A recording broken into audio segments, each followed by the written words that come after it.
What if everything you think you know about the Ruger GP100 is wrong? We've all heard the story. Tough, reliable, built like a tank. But there's more to this revolver than the magazines tell you. The GP100 has shocking strengths that even experienced shooters miss, and real flaws nobody talks about. What we found might surprise you. Let's get into it.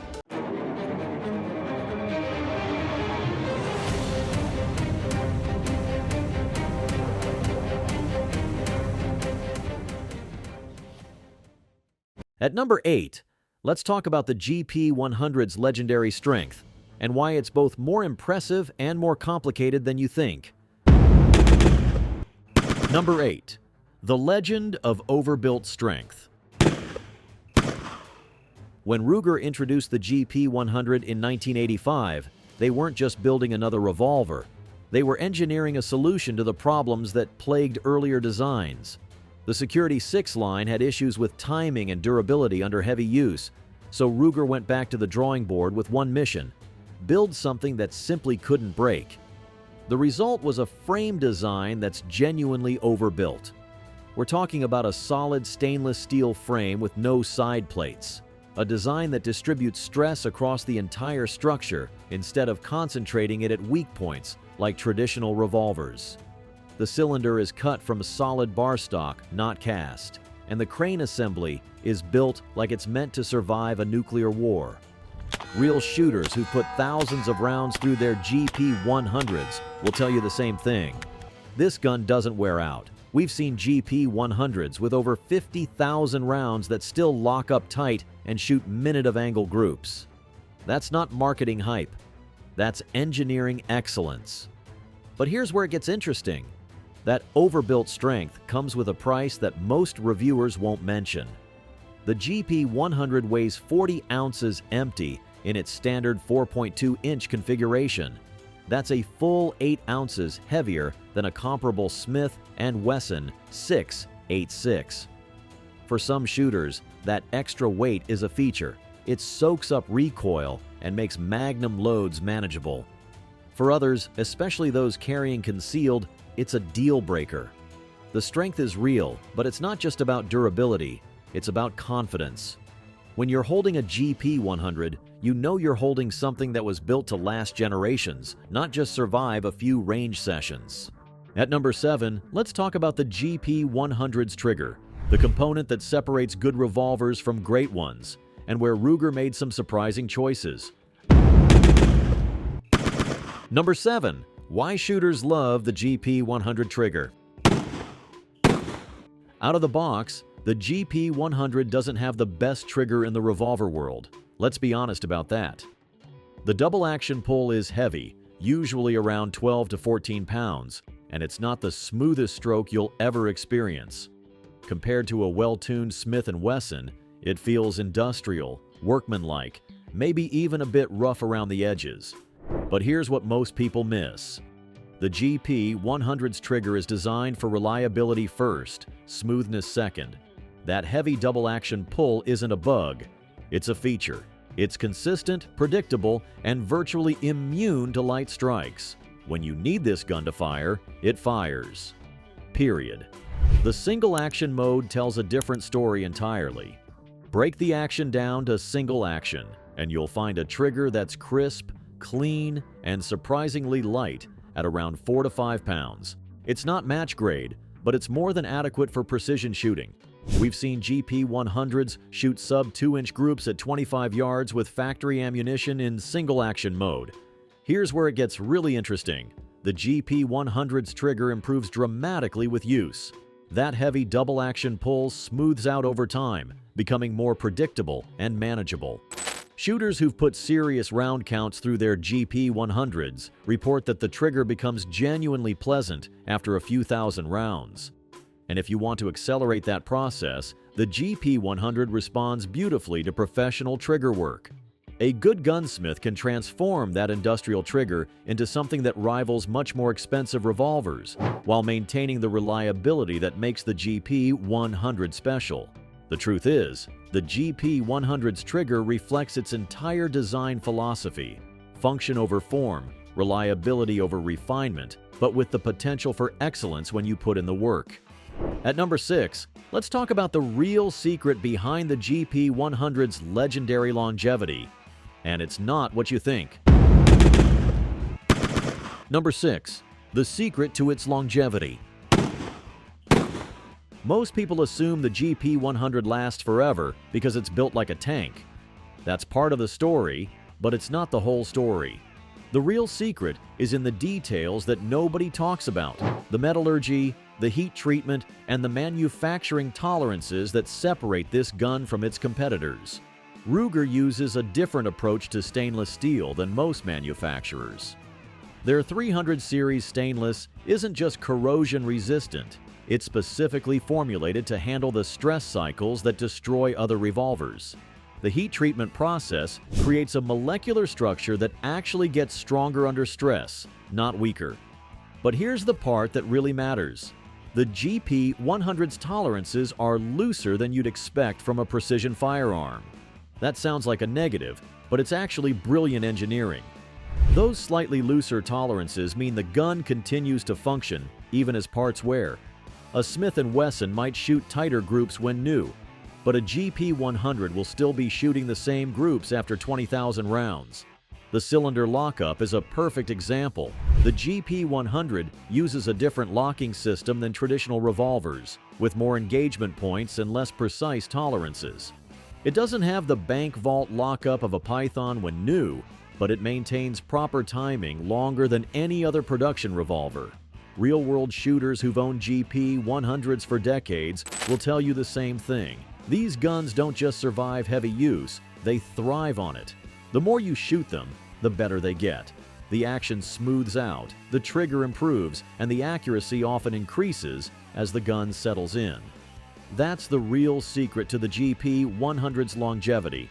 It's not just built to last, it's built to improve with age. In a world of throwaway firearms, that's becoming increasingly rare. At number 5, let's talk about where the GP100 actually falls short, because no gun is perfect, and honest shooters deserve the whole truth. Number 5, where it actually falls short. The biggest issue with the GP100 isn't mechanical, it's aesthetic. This gun is about as elegant as a brick. The proportions are chunky, the lines are utilitarian, and the overall appearance screams tool rather than heirloom. If you're looking for a revolver that turns heads at the range, the GP100 probably isn't it.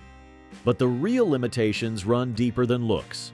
The GP100's grip frame is one size fits all, and that size is large.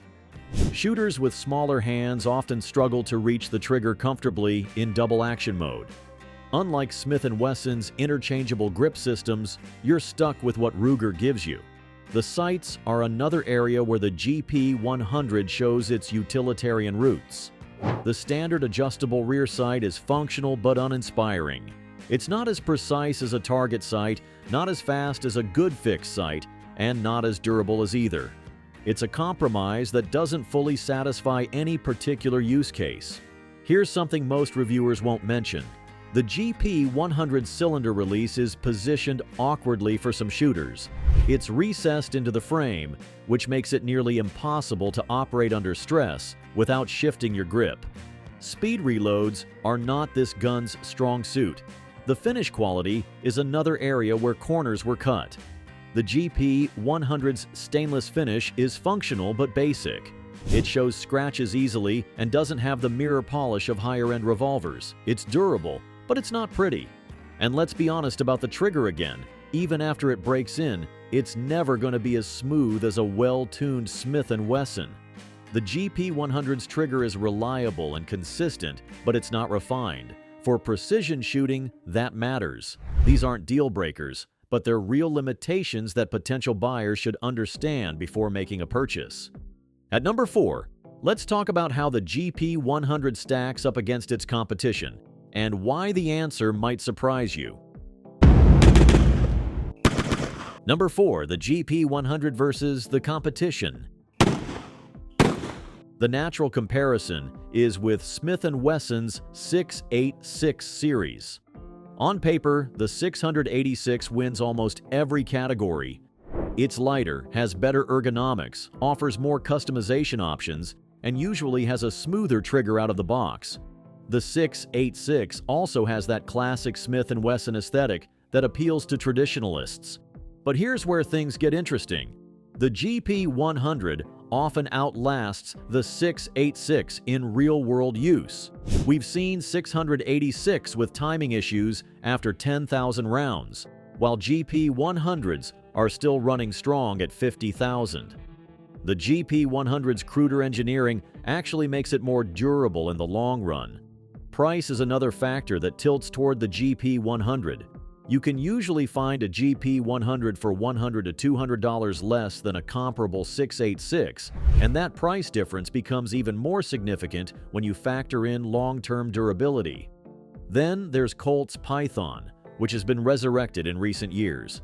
The Python is undeniably more refined than the GP100. Better trigger, tighter tolerances, more attractive finish. But the Python costs nearly twice as much, and many shooters question whether it can match the GP100's long-term reliability.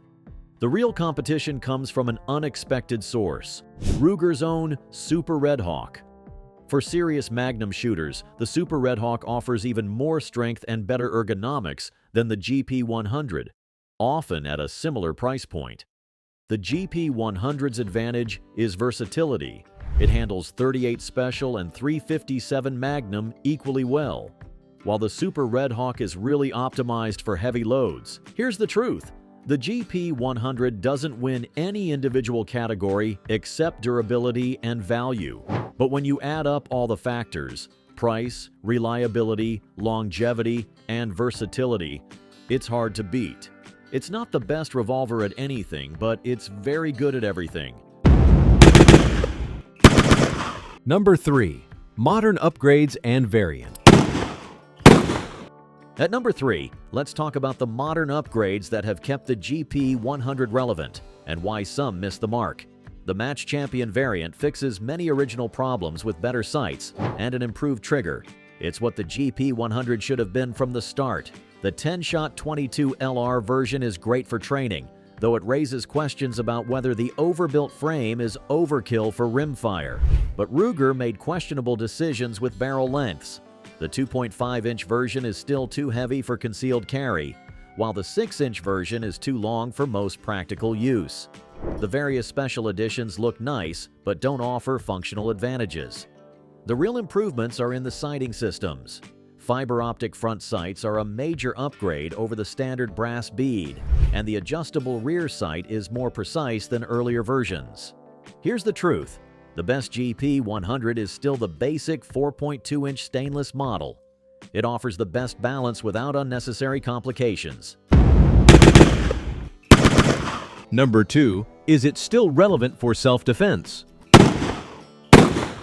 At number 2, let's talk about whether the GP100 is still relevant for self-defense. And the answer is complicated. The GP100 offers real advantages. 6 rounds of .357 Magnum will stop any threat. The revolver's simplicity means fewer things can go wrong under stress. When you pull the trigger, it fires. Period. But here's the problem: it's a big, heavy gun. At 40 ounces, it's difficult to carry concealed. Most people who buy one for self-defense end up leaving it in the nightstand because it's too cumbersome for daily carry. 6 rounds might be enough for most encounters, but in a world where criminals often work in groups, 6 rounds starts to look limited. Speed reloads with a revolver are also much slower than changing magazines. Modern striker-fired pistols have largely addressed the reliability concerns that once made revolvers attractive for self-defense. A quality Glock offers double the capacity in a much lighter package. Here's where the GP100 still makes sense: home defense. In that role, its weight becomes an advantage for recoil control, and its power is unquestioned. The GP100 loaded with .357 Magnum is one of the most effective home defense weapons ever created. The truth: the GP100 is still relevant for self-defense, but in a more limited role than it once filled. Number 1. The truth smart shooters won't ignore. At number 1, let's talk about the truth that smart shooters won't ignore. Why the GP100 really matters. The GP100 represents something rare, a firearm designed for a lifetime of use, not just a few years of casual shooting. In an era of disposable products, the GP100 is built like firearms used to be built, to last generations.